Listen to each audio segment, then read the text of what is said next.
Hey guys, it's Chris here, and I wanted to film a book tag today because it's been a while since I filmed a book tag, and I was making a cup of tea in my new mug that my boyfriend got me on Valentine's Day. I don't know if it's in frame or not right now. Probably not. I wasn't even looking at the camera. Now I am. Okay, but yeah, and so I was looking at different tea tags that are on YouTube because there are quite a few tea book tags on there, and I picked one out, and I'm going to do that tag now. I didn't really get to plan this very well. I'm going to look at the questions right now and try to grab some books off my shelf from it. So yeah, let's just go and see how this works. Alright, this is the Books and Tea book tag by Olivia Pope. The first tea is a breakfast tea, a book that is a strong staple.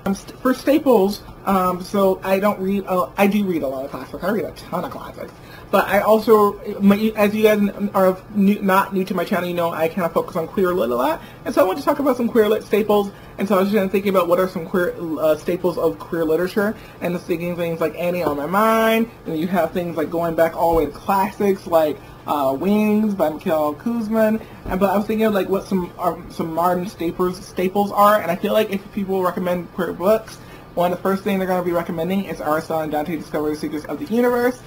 With good reason. It's a really fantastic story. It's a lot slower story. It's more person-based, so it's not really going to be a thing for everyone, but it definitely deserves the awards that it has to me, and for the things that it does in the story. And I definitely understand why a lot of people will have this on their book recommendations list for queer literature, especially in the contemporary field. I think another staple is something that I haven't read yet, but that I really want to read, and I own it. Let me see if I can have it. Yes, I grabbed it.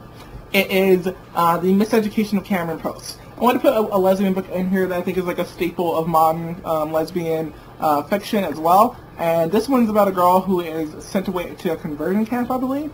And yeah, it's a pretty thick book. I think that might be part of the reason why I haven't read it, but also just because I have the most ridiculous library stack right now, and I've had a ridiculous library stack for months because I just keep putting more things on hold. But yeah, I definitely need to get to this once I cut down my library stack and start reading some of my own books on my shelf.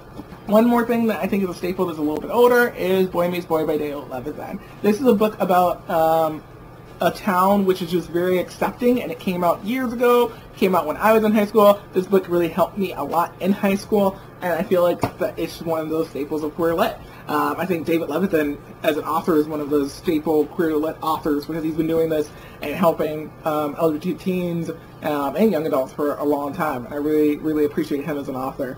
But this book, for sure, is a book that I definitely appreciate for what it is because it gives you so much hope as a young queer teen that, like, at least for me, that I'd be able to get to a place where I would be happy and accept it. So, yeah. Chai Tea is an exotic book set in a different country than yours, and it took me way too long to come up with a book like this because no books like that are on my shelf, really. I mean, it doesn't mean I haven't read a lot of books like that are set in different countries. Like, I've read Money Boy by Paul Yee, which is set in a different country, and a lot of other things. I just read a lot from the library, and so I feel like a lot of books I'm thinking of are library books I don't own anymore. But then I realized something I'm currently reading. I'm reading like 3 books right now. God in Pink by Hassan Namir.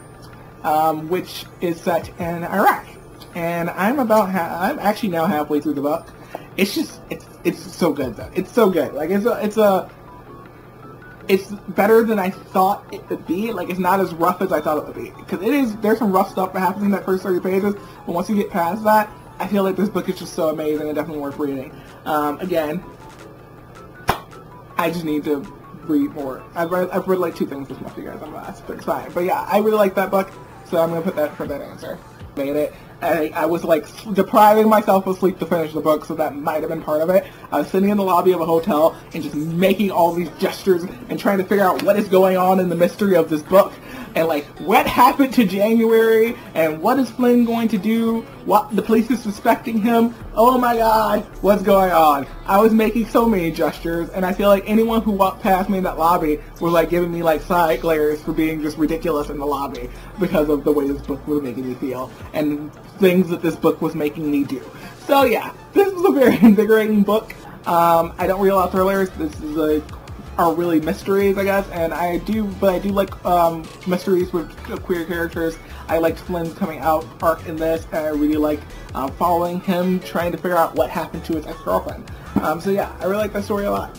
Green Tea is a refreshing and different kind of book, and I picked a book that I don't own because I'm not even sure if there are physical copies of it.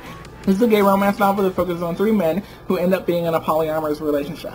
And I really haven't read anything on this topic, an MM romance, like an MMM romance, that does it as well as this book does. Like, this book was so good. I've read other books with polyamorous relationships in it, and this is just by far my favorite right now. I like the way these 3 characters come together. I really like these 3 characters. One of the characters is also on the autism spectrum, and I like the way that was handled for the most part. So I was just really a fan of this story. Assam Tea is a strong and rich read, and I was looking at my shelf, and I couldn't come up with anything. Then I looked at strong and rich read again and kind of analyzed what that meant.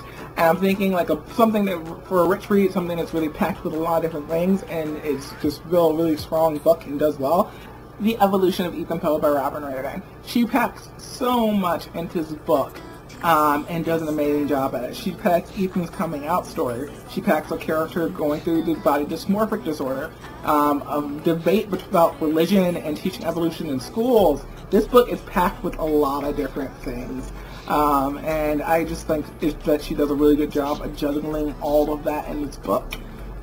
Ethan Poe is probably one of my, like, low-key, one of my favorite characters. Like, I have some issues with him. I have some issues with his love interest, but I still really love this character, and following him throughout the entirety of this book. Chamomile Tea is a cozy bedtime read, and I took this pretty literally. My bedtime reads are usually always MM romances, and I usually read them on my Kindle, so I don't own any of them. I do own a couple of MM romances that are on my shelf, but like my bedtime reads are like me laying in bed on my phone because my boyfriend goes to sleep way earlier than I do, and trying to not wake him up with the light from the phone. And one of the coziest bedtime reads that I can give you guys is probably Wrapped Together by Annabeth Albert. It was her 6th book in the Portland Heat series, and it was her Christmas book of last year, and it was so freaking cute. It was so sweet and fluffy and warm, and I feel like it was a great Christmas read, but also be a good read for any other time of year, like, because it's just like a cozy book like that. It's not super angsty, and it's really fluffy, like, in that ending, and really through most of it, there's a lot of fluffy moments. And it handles the sex aspect of the book well, too, because it's dealing with something a little different than what I've read in Annabeth Albert's books before. So I really enjoyed it. Rose Tea is a flowery and gentle read, and this is probably the one I've actually had the hardest time coming up with. I really don't think this book is the best pick for it, but like it's the best one I can come up with right now. It is Totally Joe by James Howe. And I think the language isn't extremely flowery or anything like that, but this is a middle grade book, so it's a really easy, flowy read. It's an alpha biography, so there is a really cool flow to it. You're going through this young kid's life from A through Z, and this is a young gay kid. Like, it's a middle grade book centered on a gay kid, and him writing his alpha biography up until that point. Which involves a lot of different things. That he's already started coming out and things like that, and having relationships, which are really cute. They're super cute. So yeah, this is a really like flowy, nice, gentle read, really fast read too. So I just decided to go ahead with it and go with it. Milk, a book to take the edge off. The books that I go to and the book that I've reread the most in my life is The Realm of Possibility by Dave Levison. This book was another book that got me through high school, but it also helped me a lot at different points in my life in college, and up until now, I have 2 copies of it. It's just one of those books that does a lot for me. And it's 20 different perspectives, 20 different stories, but I feel like following these 20 characters was just really beautiful and nice for me. Like, I related to so many of them in different ways. Jed and Daniel, Charlotte, even Gail, and her experience with religion. There's just so many like little points in here where I feel like I could have gone back to this book at different points in my life and just been like, hey, now I understand this person a little bit more, or I understand this character, or I've had this feeling, I've now experienced this. So yeah, Realm of Possibility, Milk and Sugar. So Sugar is the next one, and it's a sweet book, and I just kind of go with Simon vs. Homo Sapien, which honestly I think there's nothing sweeter than Blue and Simon's relationship in this. It's 2 people who are totally falling for each other without ever having met each other in person. Like, they know each other, but they don't know that they know each other type of thing. Like, they're meeting online anonymously. They know they go to the same school, but they're falling for each other through these messages, and I think it's just so freaking cute. So that just aspect of the book, which is a lot of it really, is Simon and Blue's relationship, is so sweet. And I feel like even Simon coming out to his parents and like his family and everything throughout this, it's just such a sweet book. It makes me happy. It makes my heart happy. It makes my soul happy. So yeah, I gotta go with that. Alright, that is it for the video. If I tag anyone, it's going to be in the comments and / description section down below. And if you want to get tagged for it, then just let me know and I'll tag you. Because I don't really know off the top of my head people who would be interested in doing T-tag that haven't already done the T-tag. But yeah, that's gonna be it for the video, like I said. If you guys have any book tags you want me to do, you should totally suggest some book tags for me down below. I know I've been tagged on a bunch of things that I haven't done. If you have tagged me in something, you should remind me that you tagged me in this something. Because then I can just go look on your channel and do and find the thing that you tagged me in. Even if you don't remember what it was, just let me know. I'm a mess when it comes to the book tag. I've been busy with life and movies and music videos, which I've been doing a lot more recently, if you haven't noticed. But yeah, I need some more bookish things too. So definitely suggest some book tags or remind me if you've tagged me in anything down below. And if you like this video, give it a like and definitely subscribe to my channel if you're not subscribed to my channel yet. And I will see you all in my next video. Bye.